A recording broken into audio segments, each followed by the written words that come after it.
Hi, friends. Welcome to Making Disciples. My name is Chris Rogers and I am your host. I hope you had a good year. If you're listening to this in real time, it'll be early January. If you're listening to this in an ad hoc manner, I can't help you. Sorry, I don't know what time of year it is. But for those of us listening in real time, it's early January 2025. I hope you had a great Christmas and New Year. We are back for this new year. And I've got a couple of interviews the next couple of weeks, which I am super excited about. So Making Disciples is about exploring discipleship. We talk about it in terms of loving and obeying God with your head, your hands, and your heart. So head is what we're learning, what we know about God. Heart is, yes, it's about compassion. Yes, it's about confession and sin. It's about what is shaping our internal life. And then you've got your hands. How do you do the stuff that Jesus did? And today's episode is maybe you could say maybe a little bit of each, but definitely is leaning towards hands. How do we do the stuff? And Marie Aitken, she's been on the podcast before. Works for Alpha, works with Hillsong, and she's just an exceptional person. Know her through Spring Harvest, and she's been leading the Alpha with us at Spring Harvest for the last number of years, and we are so blessed for her in her ministry. She's brilliant, and she's written a book, Keep It Simple, How to Share Your Jesus Story. With clarity and confidence. And when I saw her book, what she'd been writing about, I got so excited because many of us find sharing our faith so difficult. And what's so interesting is she doesn't talk about evangelism. She's talking about sharing your Jesus story. And you may say to yourself, look, I'm not an evangelist. Like, that's not what my gifting is. I'm just, yes, you may not be an evangelist, but we're all told in Scripture that we need to be ready to share our story. Like, what has Jesus done for us? And some of us might think, well, I don't have much of a story. But you do. Every single one of us has a story which relates to Jesus. And you may have not been a drug dealer or a drug addict or spent time in prison. But trust me, if you have come to know Jesus as your Lord, as your Savior, and as your friend, you have a story. You have a story to tell of what the difference he's making in your life. And so she talks about that in the book. Brilliant book. I really want to encourage you. I'm going to put a link to it in the show notes. Because I do think it's worth really getting hold of a copy and have a look. It's not very long. When I say it's not very long, I don't mean sometimes we equate quality to length, and that really isn't the case at all.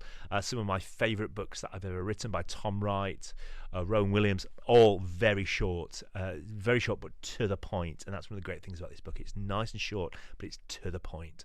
So I'm going to interview Marie and just talk about the book and sharing faith and maybe how do we come to know what our story is. So I hope this is really a blessing for you as we start 2025.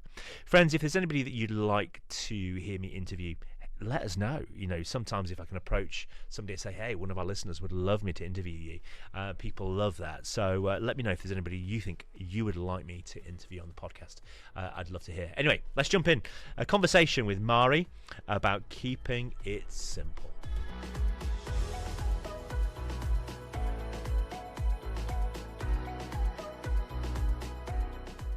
Marie, welcome to Making Disciples for the second time.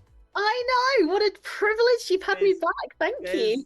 There's not many people that get back twice. Wow. Yeah. I'm on it. I was so keen to get you back after last time, partly because you dropped some things that I never knew about you, like you were in EastEnders as a kid. I never knew that. But you've just put out a book, Keep It Simple. Yeah. And I just thought this was fab. And I'd love to talk to you about, because I don't like the word evangelism, not because we don't believe in it, because it's had really bad PR, and most people there go, oh, I can't do that. Yeah. And yet what you've crafted here is a beautiful little book about how to share our story. What made you write it? I think, it comes back to, actually, I don't like the word evangelism either, but I work in that world. And I think the minute you talk about evangelism, people opt in or opt out. They kind of associate it with a gift.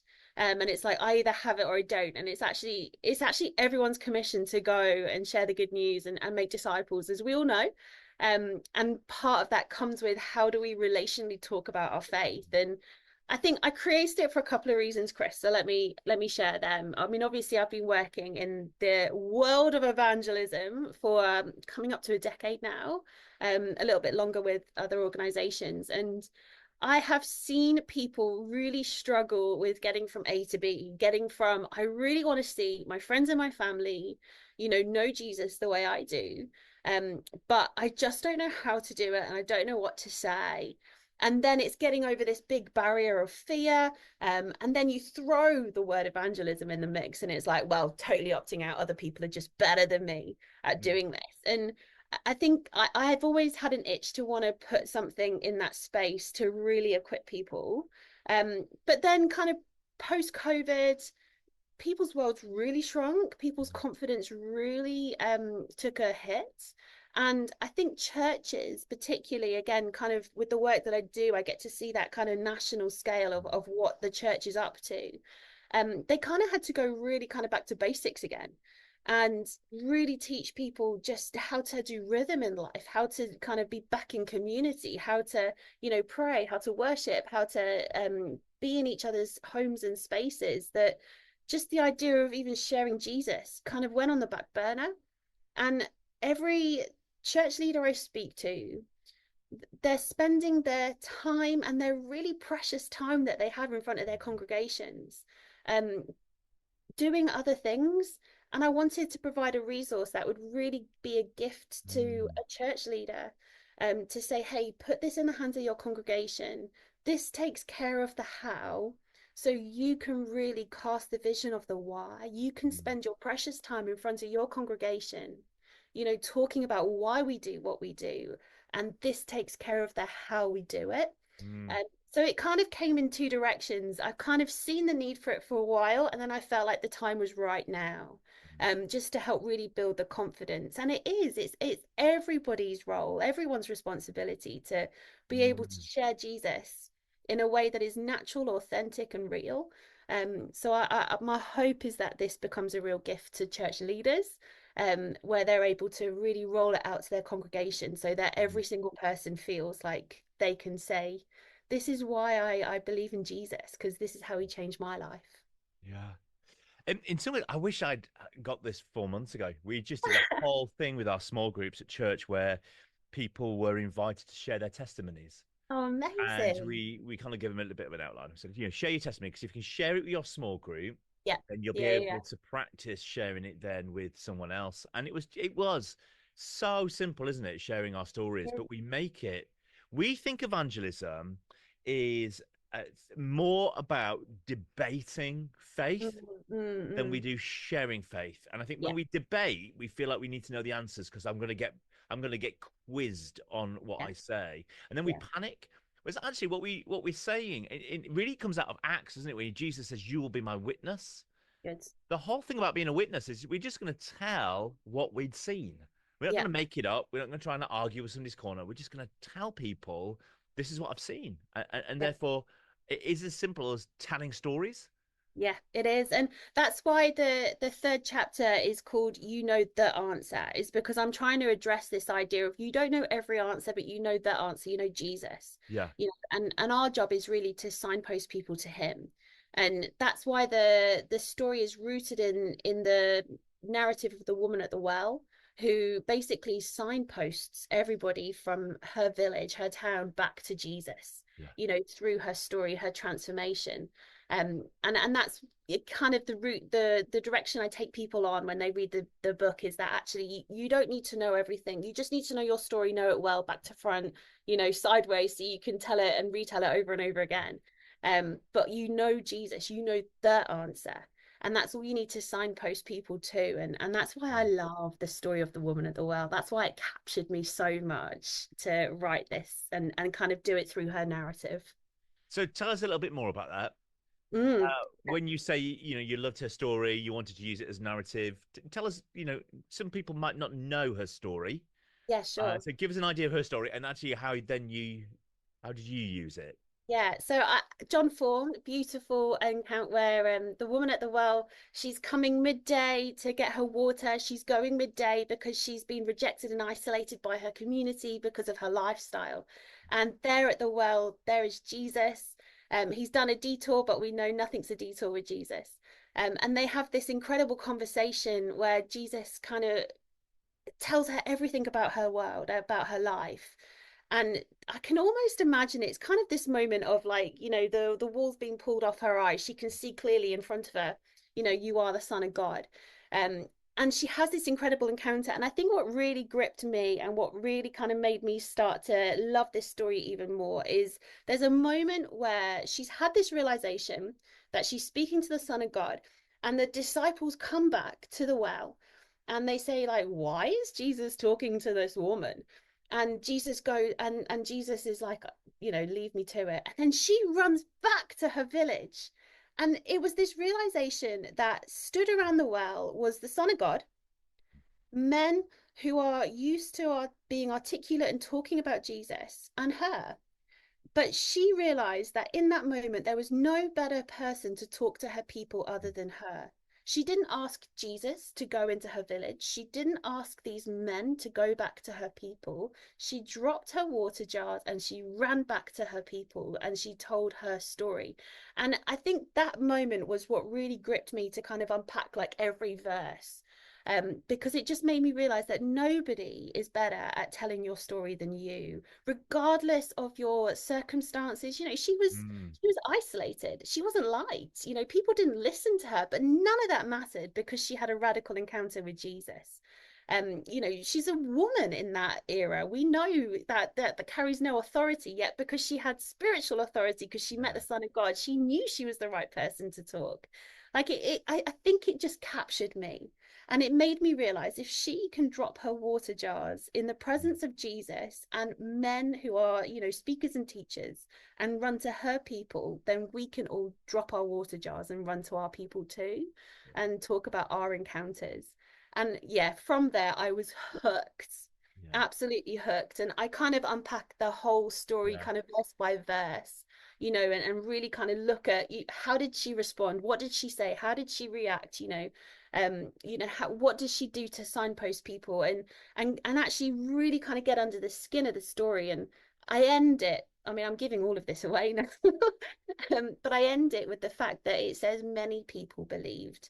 Not all people believed, and I think we kind of think we're going to go back to our people and tell this radical story and everybody's going to be, transformed. And actually they're not. And she had to still live in that village after this. She had to still live with this maybe kind of brand new community of believers, but still some people that didn't. And actually the tension that she lived in that space with a new faith. I think we Mm. can all take that to heart. I've been guilty of going abroad and doing a missions trip and believing it's so much easier to talk to people about Jesus 2,000 miles away. But actually we've got Yeah. friends and family who only we are uniquely positioned to reach. No one else is. Mm. Um, and we're responsible for talking to them. No one else is. I love that. Now you aren't giving it all away because there's I much know. more in I'll here, stop. but I'd love to just explore with you. You talk about it in the book here as how to craft your Yes. story. Yeah, yeah, yeah. And I think this is what I would love to hear from you on a little bit. For many of us, we just don't know where to start. We don't know what the meat of the conversation should be. Yeah. We do worry that we've got to try and get the entire Nicene Creed in there or the Apostles' Creed or Yeah. something. Yeah. We've heard that we ought to be praying prayers with people at the end. And, it becomes so laden. We worry about how Yeah. do we do this? That actually we don't do anything. And yeah, so, would you just talk us through, how do we go about crafting our story? Yeah. I use the framework of past, present, future, or past, present, invitation, where we really kind of touch on, what was your life like before Jesus? Mm. Um, what's it like in your present? And then what could their potential future be, the invitation? And using the example of when we talk about a past, paint a picture. It doesn't necessarily have to be detailed. You don't have to talk about substance like what you were addicted to. You can say I had addictions, or how many relationships you were in. You can talk about inappropriate relationships. I kind of give some language in that Yeah. space. But basically kind of what does it look like, painting a picture of what your life was like before Jesus. And then here's the most important bit, because I think we've heard many Mm. testimonies, and I'm sure those who are listening have heard many, many testimonies. You have to talk about your present, Yeah. because I think where testimonies fall down is when people go, 20 years ago I said yes to Jesus, and now I think you should too. I think he would do wonders for your life. And actually, people who are listening want to know, what's the impact Jesus is making in your life today? You Mm. know, are you still following Jesus? Are you someone who is still growing in your faith? So I use this idea of using your past. I actually talk about my story in the book as well. And I use the example of how I craft it. So you know, before I knew Jesus, I had inappropriate relationships, I did have addictions. All of those things were kind of who I was, and I felt alone and I felt empty. But then I met Christ, and you know, all of a sudden this love of rush came into me, and now 20 years has passed, and since then that love has never left me. You know, my faith has grown, things have come our way, but I know that I'm loved by God, and he is in my present day, and I know that my future and my trust is in him. And it's kind of that language that really helps people go, it doesn't need to be detailed. It doesn't need to have every single sin you've ever done in your life, you know, outlined. And it isn't about you, it's about the Mm. difference that Jesus has made in your life. So I use the analogy of paint a picture with Jesus as the center of it, you know, and then your present is talking about, what have you grown? You know, how do you know you're loved now? What is Jesus making, you know, in your life different? Because people are listening to that. They're listening to, you know, not just the your past and the transformation that you had decades ago or a few years ago. They want to know today, how does your Mm. faith affect who you are? And then I talk about the future there, or the possible invitation, you know, how can you then extend their next step? And I think, again, this is where a lot of people lack confidence. Like you said, they feel like they should kind of outline, you know, the whole salvation prayer. And if they don't know it, they won't say it. But actually, it could be as simple as inviting them into, you know, a service or an alpha, or a small group or a Mm. community, or anything that's going on where they can encounter people who know Jesus. Or if you're feeling brave in that moment, inviting them into, I'd love to pray for you. Is that okay? And if they say no, that's fine. But just inviting them into their possible next step, Yeah. that's kind of where I take people, that it doesn't have to be this big, massive thing. It's Mm. natural. It's your story.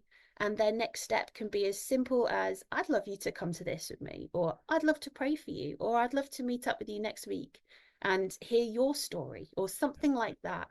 Just something. I love it. So you talk about the past, the present, and then the invite. Yeah. It's so simple. I'd love to ask you some of the questions that I get asked Mm. and see how you might answer this. So, one of the questions that I get is that's fine, Chris, for you if you've got an interesting story, Yes. but I have a really boring story, and there was no drugs, there was no relationships, and life has just kind of tinkled along, and there's been no big traumas. Yeah. And what do you say to somebody who approaches their life from a position of, actually, it's just really boring? Yeah. There's a story that really transformed my life, and it's the one that really signposted me towards Jesus. Just to kind of give everyone listening a little bit of a picture as to what life used to be like. Every single week, my youth leaders would do this big, massive altar call, and I could see the side eyes on me. I Yeah. could see them being like, "Is this the week she says yes?" And I'm like, "Nope." And people would like share these big stories, and I'd be like, "That's great for you." Um, and then it was a friend who came alongside me, who, you know, very plainly said, Mari, my life is nothing like yours. I don't want to rebel. Yeah. I'm loved. My family are great. We go to church every Sunday. I know that I'm loved, and I just wish you knew that you were loved too by God. And it was just this beautiful authenticity of her story. You know, boring, if Mm. you want to kind of put a label on it. Absolutely nothing. She was a straight A student. She was perfect, you know, and I wasn't. And I realized that that was everything I wanted in life. I Mm, wanted to be loved. I wanted to have stability. I wanted to have security. I wanted to have community. And that's the story that signposted me to Jesus. mm, And actually, that's the story that most people do have.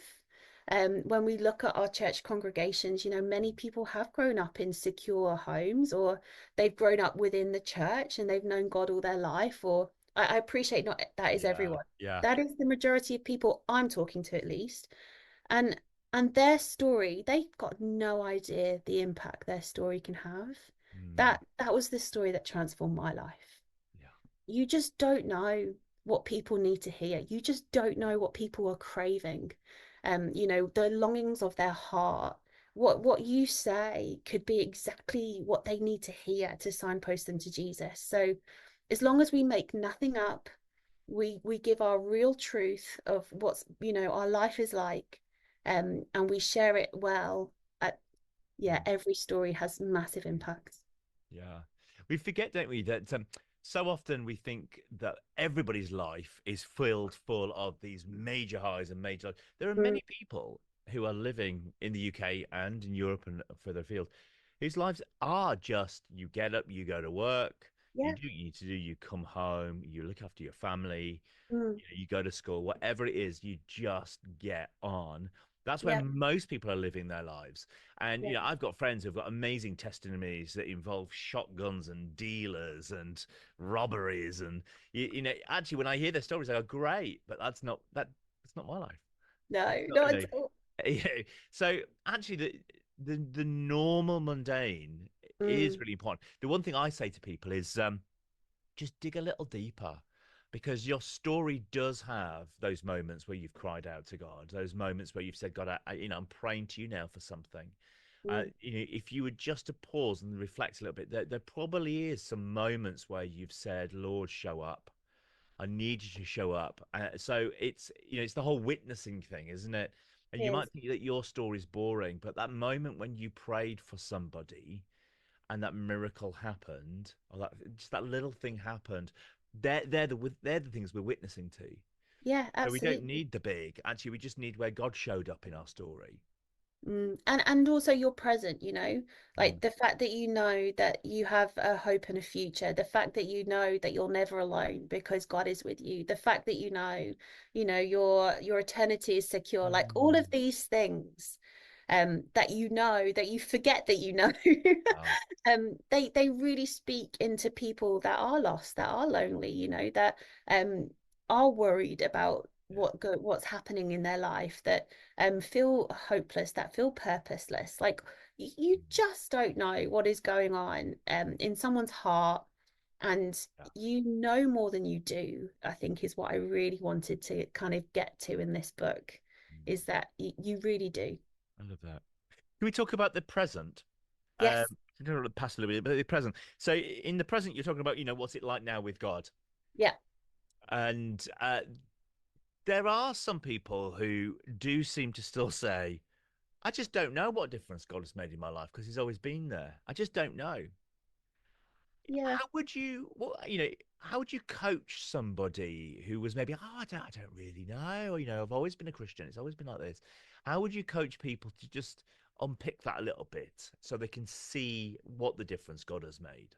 Yeah, I think if it's someone that has kind of grown up with a faith all their life, and is still kind of very active in their life, I would talk about, what does it mean to you to have the rhythm of being in community? Mm, What does it mean to you to be in spaces where the presence of God is evident? How do you feel that, God has impacted your life? Maybe you're not hearing the voice of God, maybe you're yeah. not seeing the manifestation of miracles, but you have this kind of silent undercurrent rhythm of knowing God is present in your life. Like, what does that feel like knowing that? And a lot of people talk about, oh, it gives me peace, oh, it gives me assurance. And then I kind of say, what do you think it's like for someone that doesn't have that in their life? Yeah. And they kind of put themselves in the shoes of someone else. And they go, oh, okay, I have something, if that makes Mm, sense. And, again, like, not everyone's story is seeing the healed, seeing people sick healed, Mhm. seeing things miraculously happen in front of them. Yeah. But they can identify with what would it be like if everything was absent from their life, Yeah. and then place themselves in someone else's shoes and go, oh, okay, I have something. Yeah. Because I think if we really did kind of talk to our people and we said, you do have a story to tell. um you may not feel like you're growing all the time in your faith, but you have a faith. Yeah. You are a child of God. What does that mean to know that you have a heavenly Father? What does that mean when he speaks scriptures over your life to say that you have a hope and a future? How does that make you feel? Okay, now everyone that doesn't know this feels the opposite. Yes. Go out and give them hope. you know Yeah. so I think that's the direction I would take it in, because I truly believe everyone does have a story and Yeah. everyone has an experience.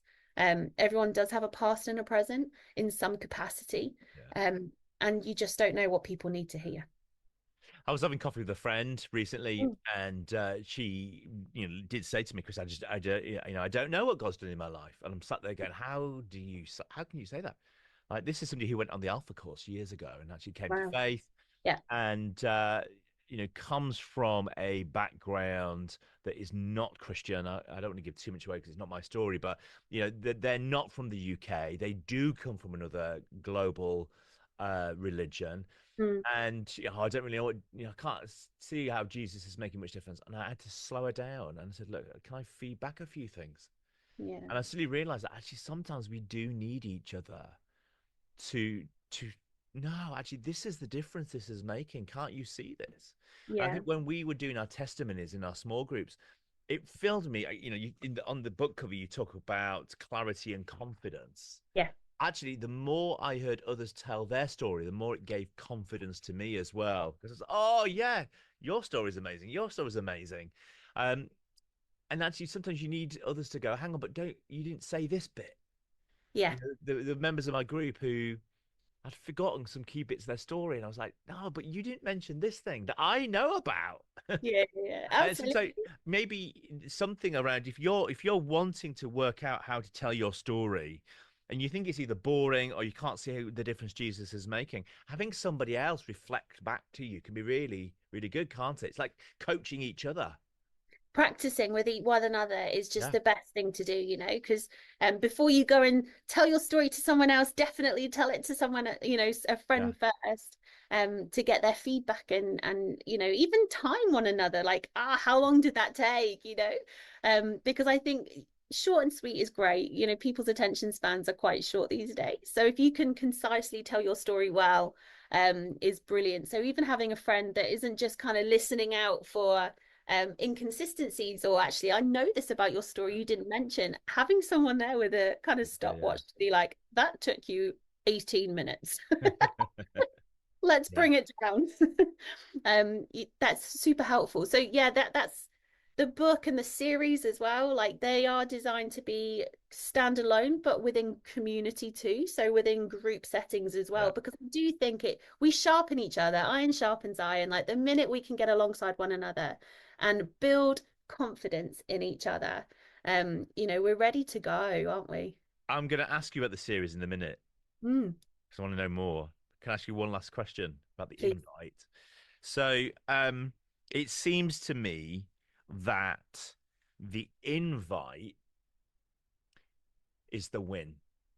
The win isn't if you invite and they show up. Not at all.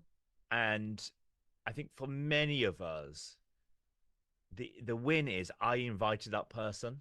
Yes. It's up to them how they respond to that invite. Yeah. But I've done my bit. I've won because I broke past the barrier of fear, Mm, and I have invited you either to an Alpha or Christianity Rediscovered, because there are other Christian evangelism courses out yeah. there. To a carol service or Yeah. to an Easter service or to a Baptist. It's the invite, isn't it? Yeah. For you, have you got any tips on maybe on how to do the invite? Is there a good way to invite people? Or could you say, is there a bad way of doing it? I think if your own sole agenda in having a conversation with someone is to invite them, then that's bad. Mm, You know, you don't ask a friend out for coffee because you have an agenda. You ask a friend out for coffee because you want to spend time with them. So I don't think there's I think there's many good ways to do it, mm, but I think there is certainly a bad way, and that is to have the agenda. That the whole purpose of me meeting with you today is to invite you to this. And actually, you know, we're talking about our friends, we're talking about our family, we're talking about people that we want to spend time with. mm, We're not commissioned to make decisions, we're commissioned to make disciples, and that doesn't always happen in one moment. That happens over time, and we really need to invest in friendships, and we need to invest in being alongside people. So the invite may be a no 2 years ago, but it might be a yes now. mm, And if we're in it for the long haul, um we'll be ready to kind of talk again. But if we're only going at people because we have an agenda to see a decision made in a moment, then we've got it wrong. Like, we are there to do life alongside people. So that's my only bit of advice. When it comes to inviting well, I think you just need to have everything prepared. So if you know you're going to invite someone to your church's carol service, when is it happening? Where is it happening? You know, do they have a physical invitation that you can put in their hands in that moment? Or if not, are you ready to send them a text with mm, some info on it? Yes, you are thinking forward in terms of, okay, I do want to invite someone. So you are having an agenda, if that makes sense. You're being prepared. But you're being prepared for natural conversations to take place. So I think it's really important, if you're going to invite, just to make sure you know what you're inviting them to when it's happening, where it's happening. Is there a physical invite, or can you send them something digital? Um, but always have in your back pocket, if there's nothing happening, you know, if there's nothing happening within your life of your church in that moment, can I pray for you? And if it's a no, then okay, thank you so mm, much for listening. Carry on your conversation, or ask them, hey, tell me a little bit about your story that I don't know. Or, you know, if it's a, can we meet again next week? And if you've got any questions, I'd love to help answer them. Like, just kind of have in your back pocket, what's the alternative invitation if there isn't something that you can take them mm, to. mm. Yeah. Um, and people are going to say no, by the way. It's being prepared for the invitation to be no, thank you, Mm, you know, and that's okay, because there will be some that say yes, and the ones that say no, again, I talk about this in the sense of, get ready for the no so that you can say, well, thank you so much for listening. Let's carry on what we were talking about before I shared. Or, I'd love to hear a bit more about you. These are your friends and your family. Like, you just carry on a normal conversation with them. It's okay. They're not rejecting you, they're rejecting the invitation. So yeah. Oh, I love that, that. Tell us about Keep It Simple on Right Now Media. This yeah, is absolutely. exciting. It's super excited. It's the team were amazing. It was a really fun couple of days filming. It's now on the global platform for Right Now Media, Mm, so anyone with an account can access it, and through my link they can access it for free as well, which is really cool. It mirrors the book. It goes into a little bit more detail in terms of questions and scripture, perhaps, but it mirrors it in a way that you could listen to it to be the audio version of the book, yeah, or you could watch it in a small group community, like as a, you know, as a Bible study that you're doing in life group, or in anything that, whatever you call them. yeah, um and it's just, again, takes you through the narrative of the yeah, woman at the well, but it really intentionally pauses for you to then share your story with those that you're kind of sat with watching it, or to really kind of action point going towards, you know, before you start episode 3 or session 3, do this X, Y, and Z. So really taking people through the process of how to craft your story, why we do it, what we say, and actually just really putting courage into people to go yeah. and do the commission. So those that don't know what Right Now Media is, it's Mm. basically Christian Netflix, isn't it? That's basically what Literally it is. what I was going to So say. yeah, we've had a subscription to Right Now Media numbers of different times. Yeah. Um, I'm going to check this out. This, I mean, if it looks as good as your little flyer does, that is thoroughly exciting. That is beautiful. Thank you. Wonderful. Thank you so much for chatting to us just so openly about how do we share our stories, how do we tell God, God's story. The Spring Harvest theme for 2025, no greater I story. know. How And good is that? how we tell our story within his big story Yeah. is so important, isn't it? How we get to do that. So there's a nice little plug there, maybe for Spring Harvest to push this book as well. Mary, thank you so much. If people want to check out more and they Mm. want to get a hold of a copy, where can they? Yeah, so you can go to marieaiken.com, and then there's a page called Keep It Simple. So you can literally click on it and it will redirect you to where you can purchase the book and also watch the series on Right Now Media. So best place is to go straight to my website and take it from there. Amazing. Thank you so much for spending time with us. You're so welcome. Thanks so much for having me again. What a privilege. Yes. Let's see if we do it a third time. Grace and peace. See you soon.